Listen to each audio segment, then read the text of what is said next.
Salut Ambroise. Salut Antonio. Donc je profite de ton passage à Paris pour qu'on puisse parler un petit peu du Festival international du film fantastique de France. Moi, j'ai pas mal de questions à te poser, puis on parlera peut-être plus précisément aussi de l'édition 2023, à laquelle j'ai eu le plaisir de participer avec justement un film, un long métrage. Alors, est-ce que tu peux te présenter en deux mots? Du coup, je suis Ambroise Pierroux, donc comme tu as dit, je suis l'organisateur du Festival du film fantastique de France, qui a lieu tous les ans depuis 4 ans maintenant. Moi, du coup, j'ai organisé à partir de la 2e édition, et donc là, ça fait 3 années de suite que j'organise.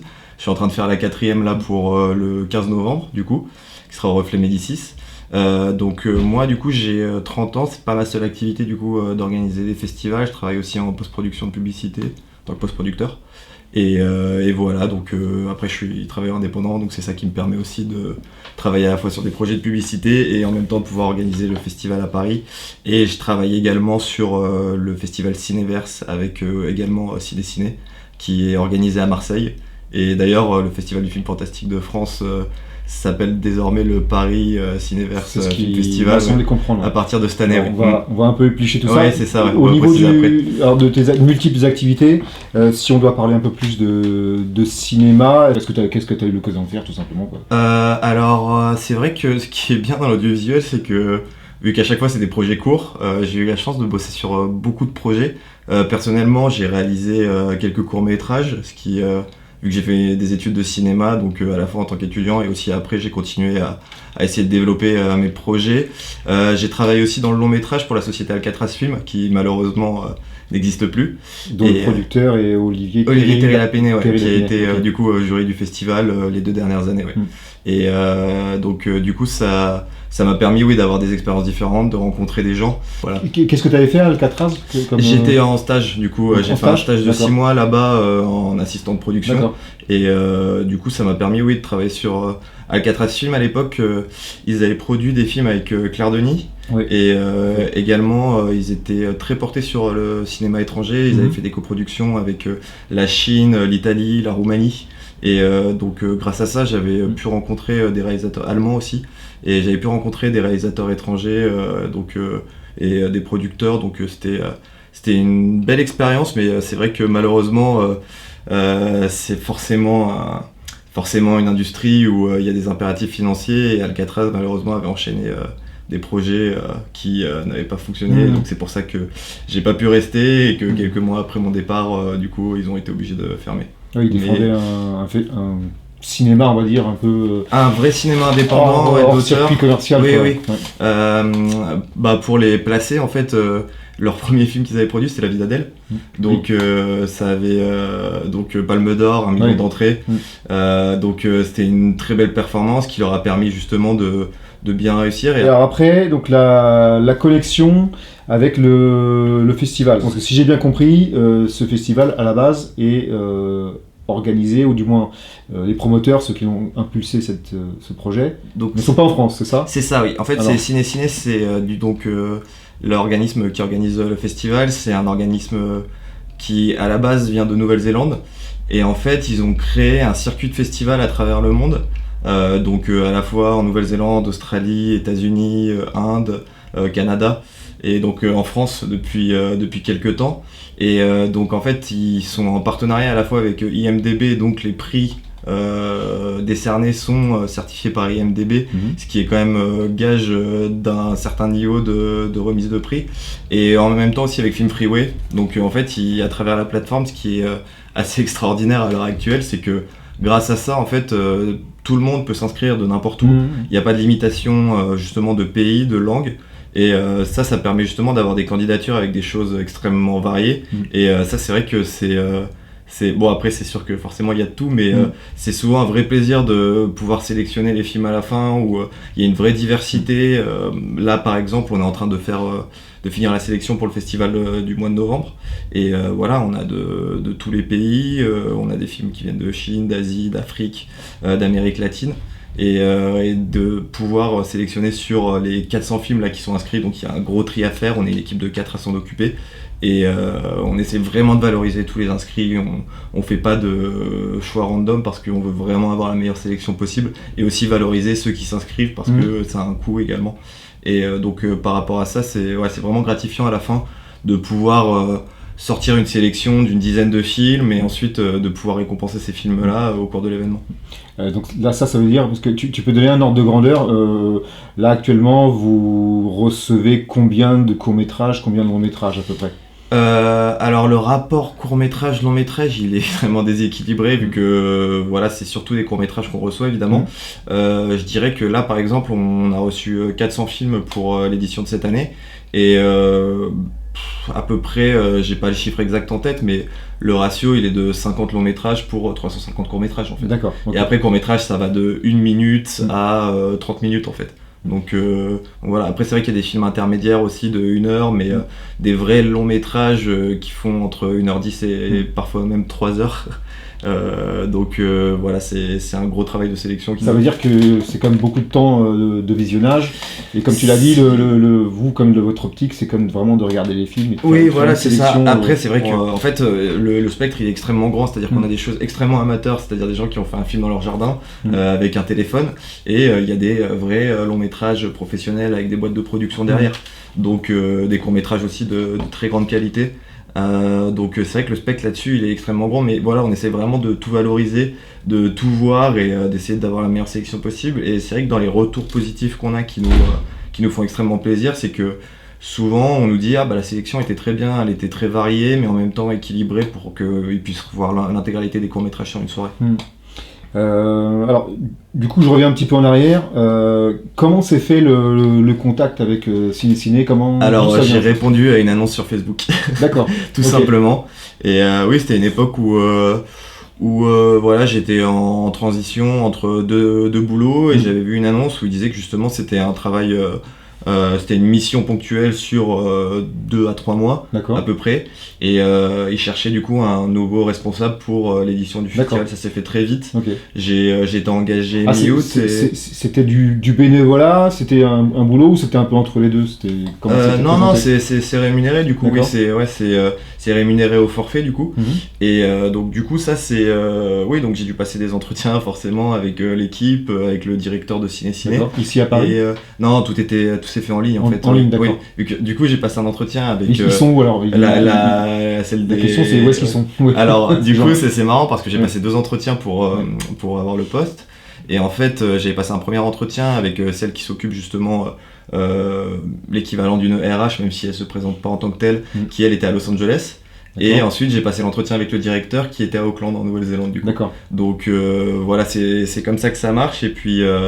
Et puis voilà, en fait, c'est qu'on est une équipe, là on est une quinzaine de personnes à travailler. On travaille en fait à travers la plateforme Slack, ce qui est extrêmement utile, qui permet justement qu'on soit tous en contact assez facilement sur cette plateforme-là. Et en fait, là par exemple sur le Festival de Paris, on est 4 à travailler dessus, 5 en comptant l'intégralité des jurys. On est 5 à travailler dessus, à sélectionner les films, on est souvent à parler, à débattre. Parce qu'il y a donc...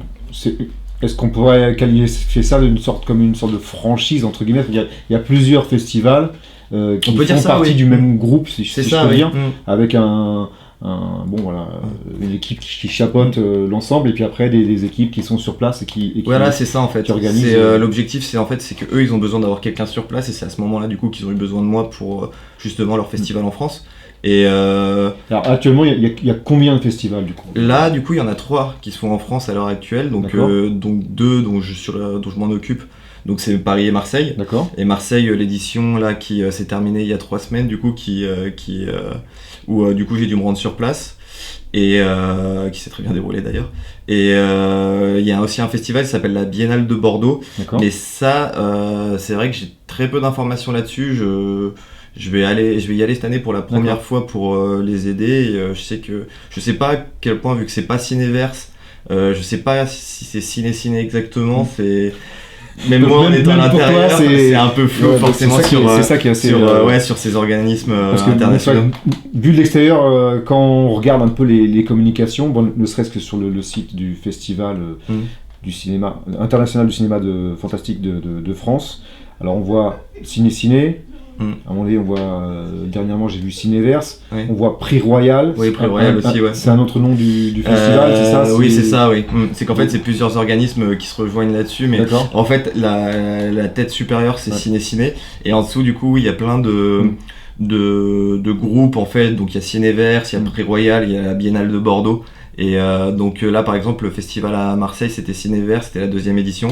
Et Cinéverse, du coup, c'est un concept de festival basé sur du cinéma plutôt expérimental et audacieux, même si c'est vrai que sur le festival du film fantastique aussi, il y a eu de l'expérimental et de l'audacieux. Et c'est pour ça que cette année, du coup, le festival du film fantastique de France devient Paris Cinéverse Film Festival.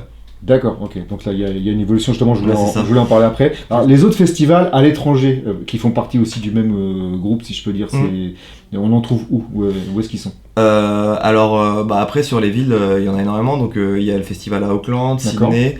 Il y a Los Angeles Cinéverse, du coup, qui a aussi eu lieu la semaine dernière. Et il y en a aussi à Vancouver. Donc, voilà, c'est extrêmement large. En fait, ce qui est vraiment intéressant avec eux et leur façon de travailler, c'est que ils ont envie justement de créer des antennes. Et aujourd'hui, avec la plateforme Freeway, c'est extrêmement simple en fait. Enfin, ça facilite grandement le travail. Et là, par exemple, cette année, ils ont envie de justement s'étendre en Europe et ils ont vu avec moi pour aussi mettre en place un festival à Bruxelles l'année prochaine. Donc l'objectif, c'est vraiment essayer d'avoir plusieurs antennes partout pour mettre en avant plein de réalisateurs différents, d'endroits différents, et c'est vrai que aussi on favorise aussi les réalisateurs locaux au moment de la sélection parce que on a envie que les gens viennent, qu'ils puissent présenter dans leur pays, qu'ils puissent participer, c'est aussi quelque chose qui est important pour eux. Je n'étais pas présent en 2023, mais il y a la personne de l'équipe et dont un des rôles principaux. Oui, le comédien. Donc, Amin Benrachid qui est venu pour. Qui était venu, qui avait récupéré le prix du coup. Le prix, il y avait aussi donc Anna qui est la script de l'équipe, et donc j'ai eu effectivement, ils m'ont fait un très bon retour puisqu'ils m'ont dit que les courts-métrages qui avaient été projetés étaient très qualitatifs, quoi. Alors, du coup, alors c'est vrai que là on comprend un petit peu la dynamique. Là ça fait à peu près 5 ans l'existence à peu près. C'est ça, oui, ça fait 5 ans, ouais, du coup. Enfin, le festival de Paris, du coup, oui, c'est la 5e année. 5e année, ouais, d'accord. Et du coup, alors là tu parlais de mettre en avant justement des réalisateurs. Est-ce que tu as déjà peut-être des noms de réalisateurs ou de réalisatrices qui auraient été justement soit suite au passage chez vous, soit suite à leur parcours en festival, qui auraient, on va dire, je vais pas dire percé, mais on va dire qu'ils auraient acquis une certaine reconnaissance, une certaine diffusion de leurs films. Alors percé, c'est compliqué, hein. Toi que je vais raconter, enfin que je vais expliquer que c'est un milieu extrêmement difficile, mais il y en a quelques-uns. Il y a Jason Boussiou l'année dernière qui avait été sélectionné à la fois à Marseille et à Paris, qui là réalisé son 3e court-métrage. C'est vraiment quelqu'un de talentueux, mais du coup il arrive à continuer à faire des films. Laise, je rêve de cet endroit chaque nuit. Ça fait une semaine. Vous aussi, hein, avec votre taxi. Vous êtes dans mon rêve.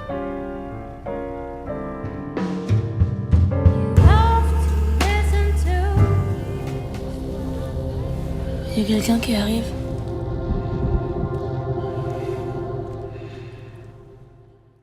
Il y a Kevin Meffre aussi qui avait été sélectionné il y a 3 ans.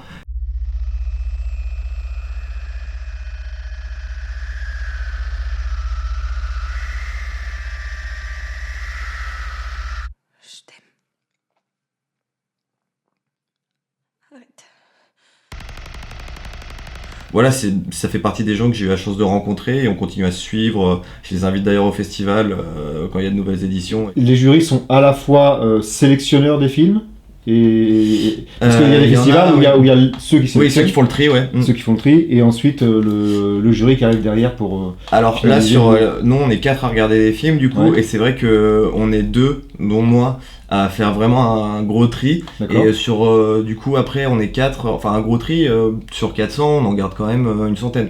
Donc voilà, ça fait que tout le monde est quand même nettement impliqué pour essayer d'en voir un maximum, de noter. Donc voilà, c'est sûr que non, on regarde pas tous les films, mais voilà, il y a un premier tri qui est fait entre moi et du coup Amri qui s'en occupe aussi, qui est indien, donc voilà, c'est comme ça que ça se passe. D'accord. Et en fait, du coup, ça permet de faire il est ici ou vous communiquez? Non, il est en Inde, d'accord. Ouais. Pareil, donc l'échange. Le seul truc contraignant, c'est parfois un peu le décalage horaire, mais on arrive toujours à s'en sortir. Enfin, des fois, voilà, on se réveille le matin, on a des messages, donc ça fait partie de l'organisation, mais c'est un exercice que j'aime bien, moi, personnellement, en fait.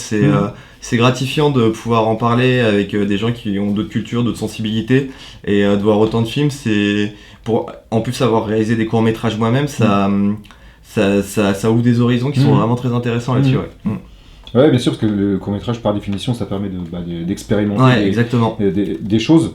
Là, on arrive à peut-être aborder la question de la ligne éditoriale. Je ne sais pas s'il y en a une. Est-ce qu'il y aurait une ligne éditoriale ?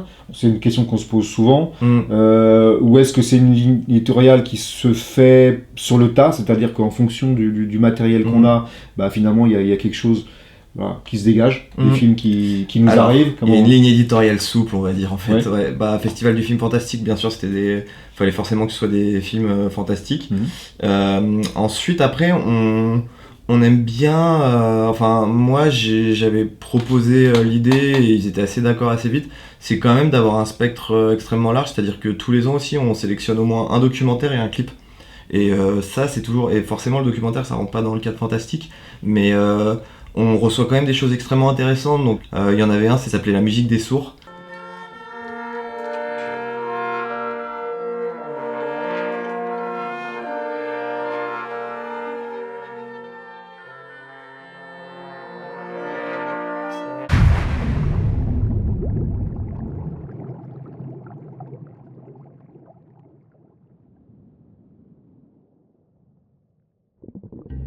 Un monde de silence. Paisible, mais solitaire. Je les imaginais habitants de cet autre univers. Mais peut-être n'était-il que réduit à ce silence. Et c'était sur des personnes du coup atteintes de surdité qui créaient un groupe de musique, et le documentaire était génial. Et c'est pour ça qu'on s'est dit ça rentre pas forcément dans la ligne éditoriale qu'on avait dite à la base, mais la personne s'est inscrite et on trouvait qu'elle avait une réelle légitimité pour faire partie de la sélection, et on avait envie de montrer son film en plus.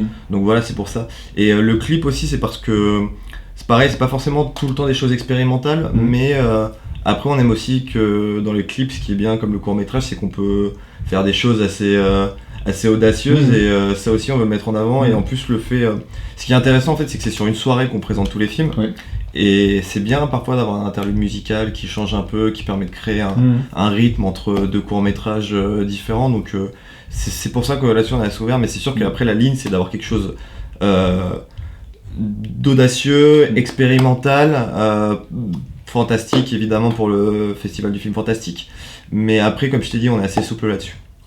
Alors là, il y a eu l'édition de Marseille qui s'est très bien passée. Il y avait un public de combien de personnes Alors après on est une petite structure, donc on peut pas se permettre d'avoir des salles, et en plus je trouve que là faut qu'on fasse pour faire un peu notre autocritique, il faut qu'on fasse un vrai travail de communication pour essayer justement de mettre plus en avant ce qu'on est en train de faire. Voilà, c'est ça. Très bien, et je te remercie pour ça. Et mais là, on avait une salle de 80 personnes et on a réussi à avoir 50 personnes. D'accord. Donc c'était un cinéma aussi à Marseille. C'est un cinéma, oui. Il s'appelait comment le cinéma, c'est La Baleine en fait. La Baleine. Et cinéma bar en plus, donc c'était très sympa. D'accord. Okay. Et donc ouais, c'est ça. Et l'année dernière, on avait réussi à avoir 90 personnes à Paris, donc on avait quasiment salle comble.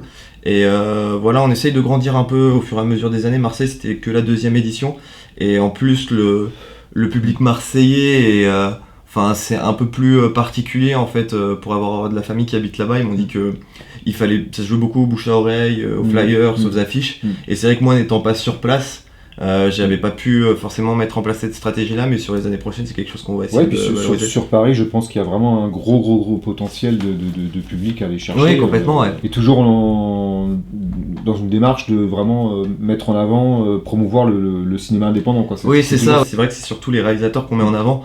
Et en fait, ce Ce qu'on aime, c'est de mettre en avant des réalisateurs qui sont généreux en fait, et généreux et qui n'ont pas peur de tenter. Et j'en avais parlé au Festival de Marseille avec un des réalisateurs il y a 3 semaines, et il me disait que son film, il avait été sélectionné quasiment nulle part en France, et c'était un film assez expérimental aussi. Ça m'intéresse. Et son film, il était sélectionné nulle part en France. Et il m'a dit que c'était la première fois qu'il faisait un festival en France, alors qu'il avait reçu des prix à l'étranger. Quel était un petit peu le thème, ou on va dire qu'est-ce qu'il abordait, quel était le... Alors c'est extrêmement particulier, mais en fait c'était l'histoire d'un mec de 30 ans qui se faisait tromper par sa copine et qui du coup se rendait sur la tombe d'un ami. Son ami sortait de terre et du coup il partait en vadrouille en moto avec son ami qui était mi-zombie, mi-revenant. Et donc c'est vrai que c'était très particulier et il y avait des choix forts dedans.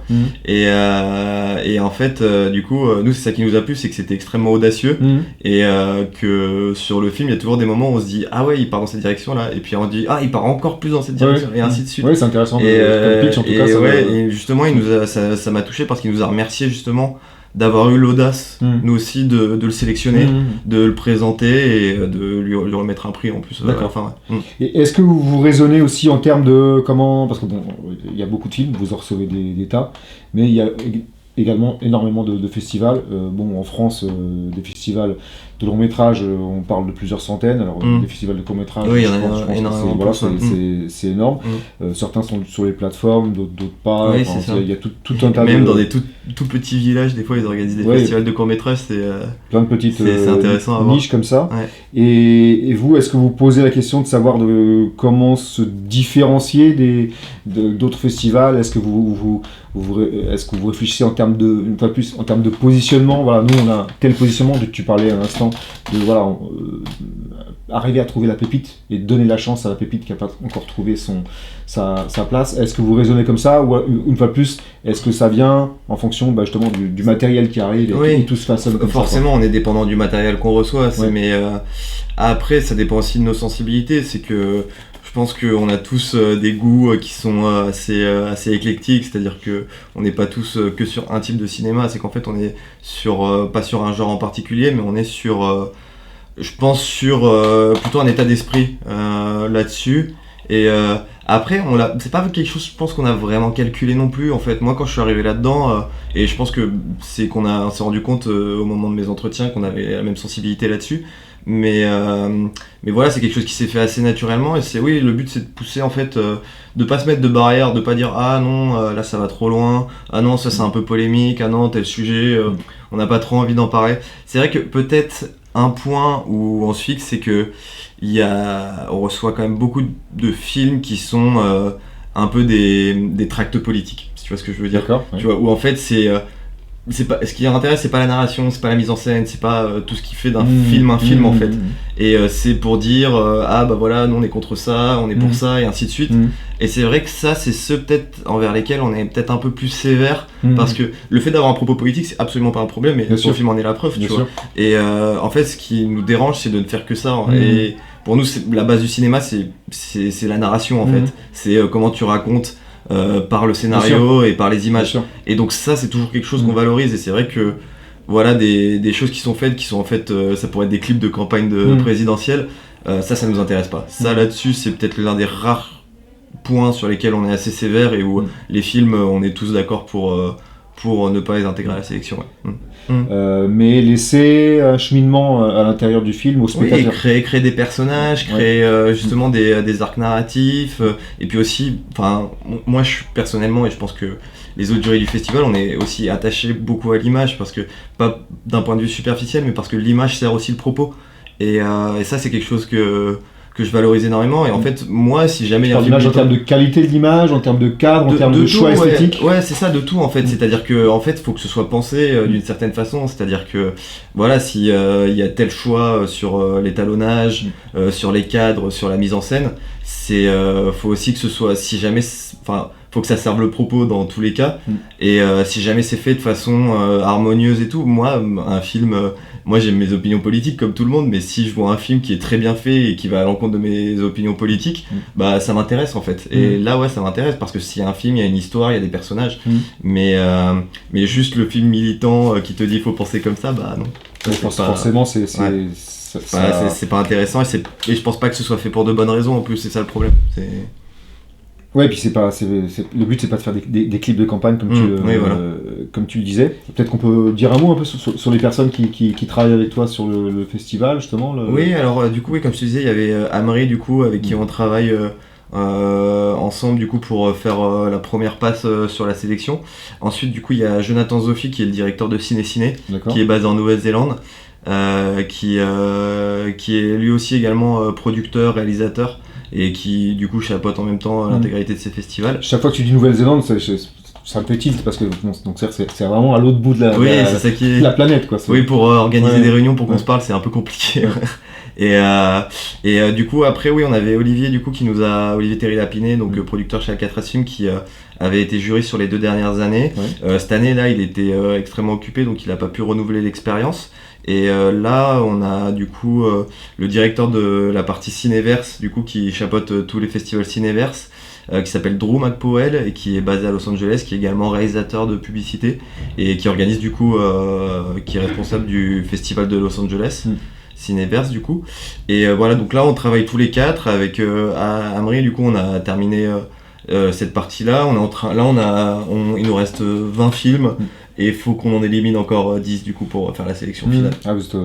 C'est la dernière ligne droite quoi. Voilà, c'est ça. Et alors est-ce qu'on peut faire un petit retour en arrière justement sur les films primés? Je sais pas si tu les as tous en tête, c'est pas forcément évident. Est-ce que t'en as deux, trois les films primés en 2023 Ouais, alors c'est marrant, on en a parlé il y a pas longtemps, vu qu'on organise un festival en Belgique. C'est que le vainqueur du meilleur film, c'est un film qui s'appelle Grosch, qui est un film belge et qui était pour le coup vraiment extraordinaire. Court-métrage. Court-métrage, oui, qui était du coup en noir et blanc, et c'était c'est vraiment un film qu'on a beaucoup aimé. C'est une machine à croque, monsieur. Je l'ai lancée contre le mur. Et puis j'ai frappé dessus avec une pelle. Plusieurs fois. Et je pensais que c'était celle-là ma femme. Je me suis dit, elle va faire une drôle de tête quand elle la verra comme ça. En morceaux. Comme mon cœur. Mais après, elle m'a dit que c'était la tienne. Ah non, mais c'est pas grave, Mika. On va en acheter une autre. Hein. En fait, à partir du moment où les films sont sélectionnés aussi, il y a de très fortes chances qu'ils reçoivent des prix, c'est-à-dire qu'on en prend 10, et en fait on considère qu'à partir du moment où on en a pris 10 sur 400, tous les films qui viennent méritent de recevoir un prix là-dessus, et puis voilà, ceux qu'on aime beaucoup, ils reçoivent souvent 2 prix, c'est-à-dire que souvent on a eu des films qui ont fait le doublé réalisation et meilleur film. Que nous, quand on est arrivé en sélection sur le festival, bon déjà on était content d'être sélectionné. C'est représenter un film, donc Voyage en tête étrangère, et qui, on va dire, c'est fait avec simplement peut-être certaines particularités. C'est que c'est vrai qu'il y a un choix dans ce film où on va vraiment filmer avec des comédiens, mais aussi on implique des gens qui sont non comédiens, et en plus des personnes qui sont dans des situations de grande précarité.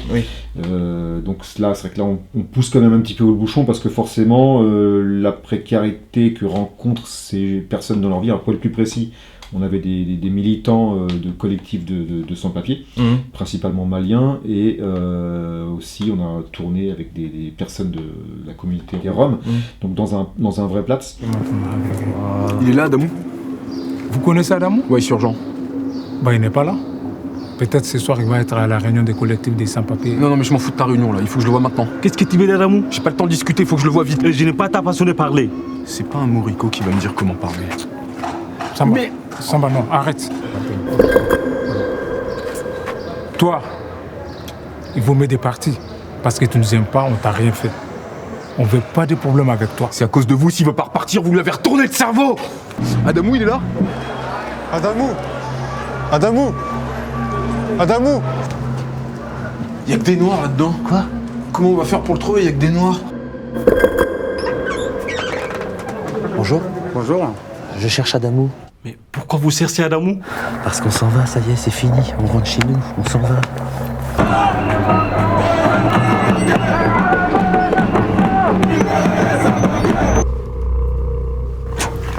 Bonjour. Adamou n'est pas là. On m'a dit de venir ici. Vous arrêtez pas de me faire cavaler. Il a un petit problème, il n'est pas là. Bon, je peux l'attendre ici? Je crois que non. Ça risque d'être très long. Et s'il ne revient pas? Ça commencerait à devenir compliqué.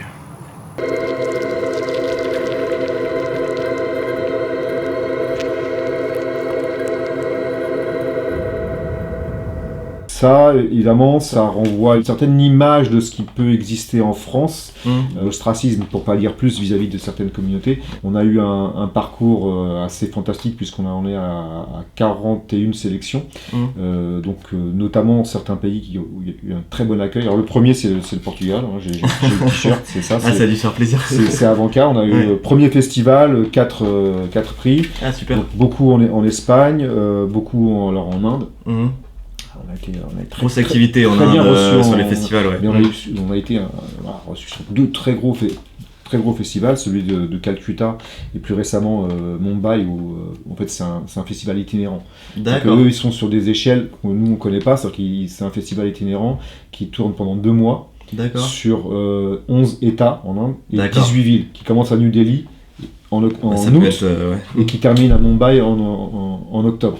Ça peut être une piste de développement pour nous aussi. Et en plus, ils ont du monde, ils ont des salles, c'est assez incroyable, quoi. Donc là, c'est un truc d'une échelle assez folle. Alors eux, ils nous ont dit qu'ils avaient reçu pas moins de 7000 films. Oui.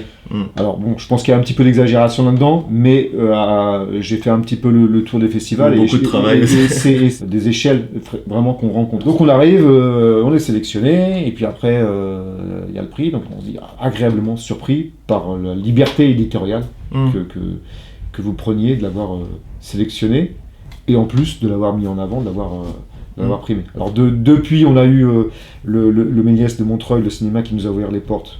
Ah, super. Par un autre festival, et en plus, je peux le dire là parce que de toute façon on publiera la vidéo plus tard, c'est pas encore officiel, on sait qu'on est dans la sélection de la compétition du 21e Festival international du film panafricain de Cannes.